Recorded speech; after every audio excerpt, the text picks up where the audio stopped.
Et bonjour à tous, aujourd'hui on se retrouve pour une vidéo qui fait suite à la dernière vidéo que j'ai faite, donc je vous invite à la visionner si vous ne l'avez pas vue avant. Je parle dans cette vidéo d'une panne technique qui peut vous arriver et qui peut passer voilà, les ateliers, donc si vous emmenez vos motos en entretien, donc c'est très bien. Par contre ça peut, voilà, ça peut passer, on ne vérifie pas forcément ces points-là. Et donc j'invite dans la vidéo précédente à être vigilant sur ces points-là. Donc je parlais de faire une vidéo à ce point pour vous expliquer, donc c'était sur les freins, vous l'avez vu dans le titre. Je vais vous expliquer dans cette vidéo comment contrôler ces freins. Alors on va, voilà, on va passer le global, donc je vais pas parler de centrale ABS, etc. C'est pas un dossier technique. Je vais vous parler des plaquettes de frein, contrôler l'épaisseur de ces plaquettes, les disques, comment vérifier l'état de ces disques. Il y a des pièges là-dessus, il y en a beaucoup qui se font piéger. Et surtout l'étanchéité des durites, donc qui était le problème de la précédente vidéo.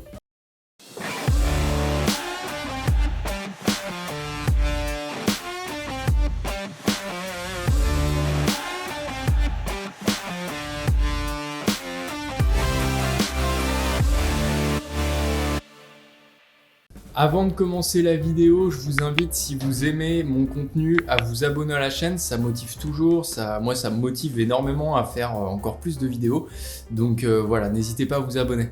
Pour commencer cette vidéo, je vais vous parler de ce qu'il vous faut pour effectuer ces contrôles. Alors il va vous falloir trois choses, donc voilà, c'est tout bête, il va vous falloir une sangle. Donc voilà, une sangle qui maintient un verrouillage, pas forcément une sangle à cliquet, même voire pas une sangle à cliquet, ça vous embêtera plus qu'autre chose. Il va vous falloir un pied à coulisse.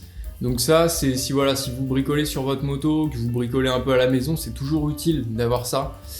Et deux aimants néodyne cylindriques que vous trouverez facilement donc sur Amazon ou sur AliExpress. En général, pour quelques euros, vous en avez des lots de 10.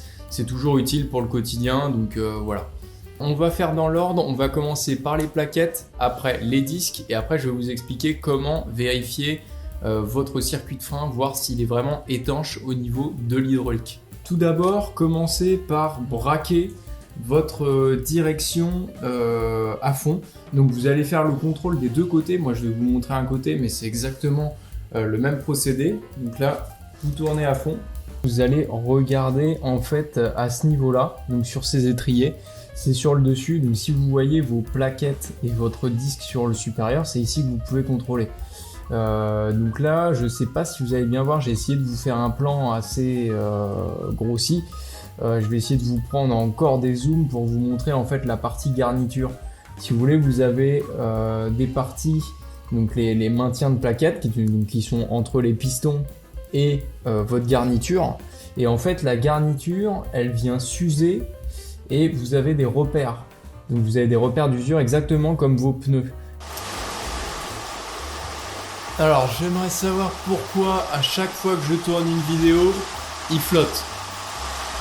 Je m'excuse, je suis dans un hangar avec de la tôle au plafond. Si vous entendez de la pluie pendant mes vidéos, je ne peux pas le gérer. Sinon il faudrait que j'attende 1 heure que la pluie s'en aille. Ou dire cette phrase apparemment. Enfin bref. Alors j'ai essayé de vous montrer tant bien que mal la garniture sur l'étrier. C'est un peu compliqué à prendre ces images-là, donc je vous mets des photos de plaquettes de frein juste ici. C'est les stries que vous voyez dans vos plaquettes de frein. Une fois qu'elles ne sont plus apparentes, vos plaquettes sont mortes. Attention, vous avez aussi des plaquettes où vous n'avez pas les stries. Donc là, si vous les avez vues en bon état, en fait vous le savez, et si vous êtes à la fin, vous ne savez pas. Je vous laisse regarder dans vos manuels constructeurs, vous avez une valeur minimum de garniture à avoir. Ça dépend, je ne vais pas vous donner de valeur dans cette vidéo parce que en 125 ou en 1000 ou en 1400, vous n'allez pas avoir les mêmes cotes minimum. Voilà. De plus, vous avez, alors je vous ai montré là sur le dessus de l'étrier, vous avez des étriers où c'est pas accessible, vous avez que par le bas. Donc il va falloir se pencher devant la moto et regarder le long du disque pour apercevoir en fait les stries justement dans les plaquettes. On passe tout de suite sur l'épaisseur des disques. pour vos disques, vous allez vous munir donc de vos 2 aimants et de votre pied à coulisse.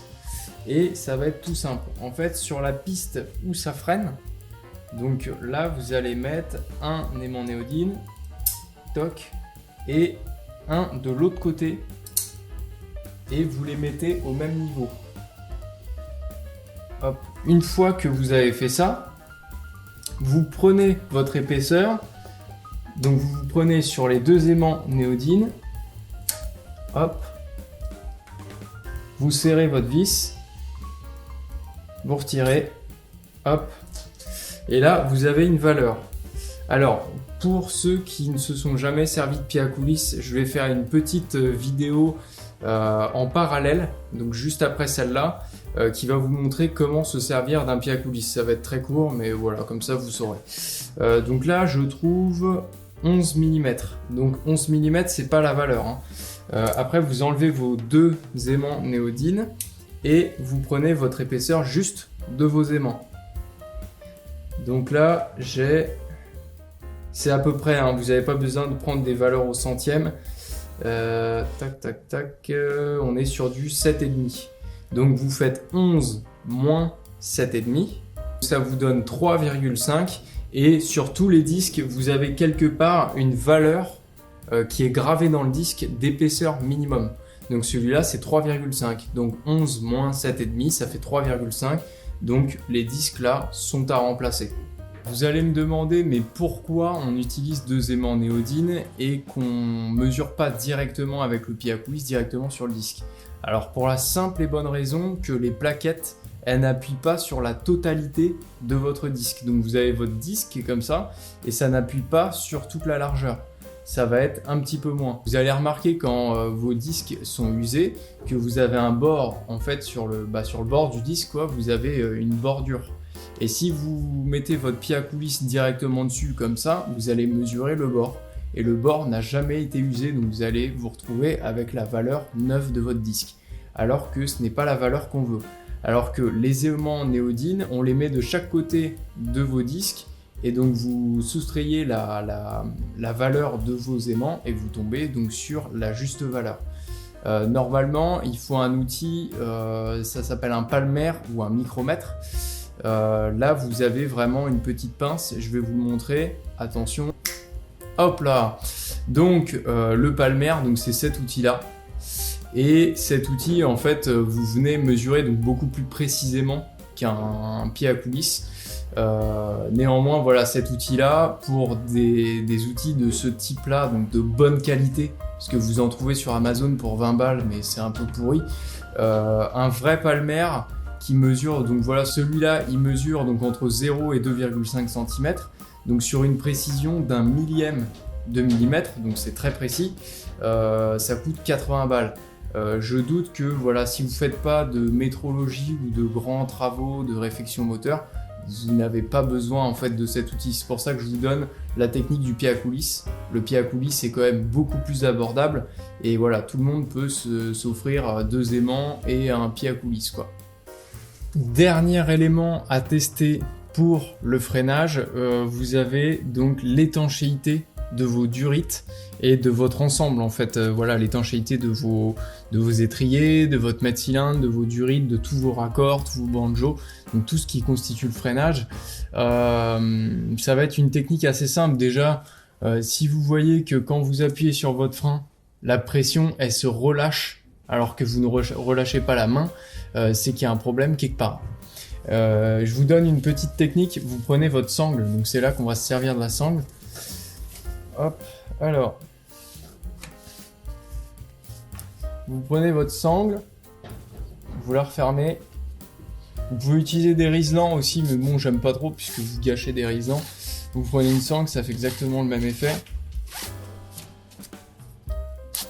Hop, et vous venez la passer entre votre poignet de frein et votre poignet de gaz. Et ensuite, vous venez serrer.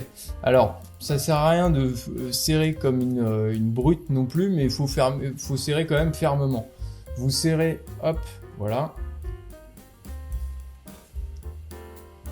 Voilà. Et là, en fait, le principe, il est simple, votre circuit de freinage est en pression. Pourquoi on met le circuit en pression? Là, vous avez tout votre liquide dans le circuit du frein avant qui est en pression. Donc ça veut dire que s'il y a des fuites, s'il y a des défauts d'étanchéité, vous allez les voir. Je vous conseille de garder votre sangle 20 minutes, 30 minutes, aller faire autre chose en attendant. Vous pouvez aller ranger par exemple votre pied à coulisse et vos aimants néodyne. Et vous revenez 20 minutes, une demi-heure après et vous regardez partout. Vous regardez au niveau de vos étriers si ça n'a pas coulé, regardez sur vos jantes, vous remontez les durites de votre moto, vous regardez au niveau de votre mètre cylindre, donc tout ce qui est partie seringue en fait qui est au bout du levier de frein. Vous regardez tout ça et vous regardez s'il n'y a pas de fuite. S'il n'y a pas de fuite, c'est que c'est bon, c'est étanche. Si vous voyez que c'est gras quelque part, qu'il y a un liquide qui coule ou que ça goûte, que vous avez des gouttes que vous n'aviez pas avant, c'est que votre circuit de frein n'est pas étanche. Donc il faut chercher le problème et le résoudre parce que c'est des choses qui peuvent être très graves. Je vous parle d'une autre petite chose en même temps. J'avais fait une vidéo donc sur les niveaux, les liquides que je vous mets ici ou je sais jamais le côté, mais je vous la mets en haut. C'est une vidéo que j'ai fait sur tous les fluides d'entretien sur la moto, donc que ce soit l'huile moteur, le liquide de refroidissement, les huiles de boîte, les liquides de batterie, tout. Je parle du liquide de frein, du niveau de liquide de frein. Donc je vais pas en reparler dans cette vidéo parce que je l'ai déjà fait. Je vous invite à regarder l'autre vidéo et où je parle du niveau du liquide de frein qu'on n'est pas censé toucher. Voilà, je vous laisse visionner tout ça. Alors pour terminer, on va parler donc du frein arrière. Alors le frein arrière, ça va être le même procédé, sauf que c'est plus compliqué à sangler, à maintenir en pression. Donc je vous invite à appuyer avec votre pied en fait pendant 1 minute, donc assez fermement sur le levier et de procéder de la même manière que le frein avant, remonter vos durites, voir s'il n'y a pas de fuite.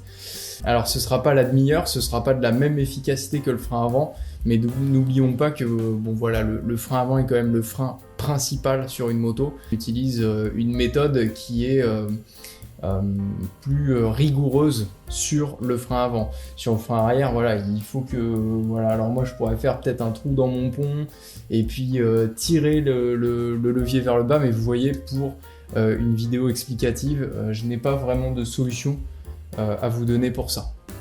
Vous l'aurez remarqué, ces tests sont très rapides à effectuer, néanmoins ils sont primordiaux.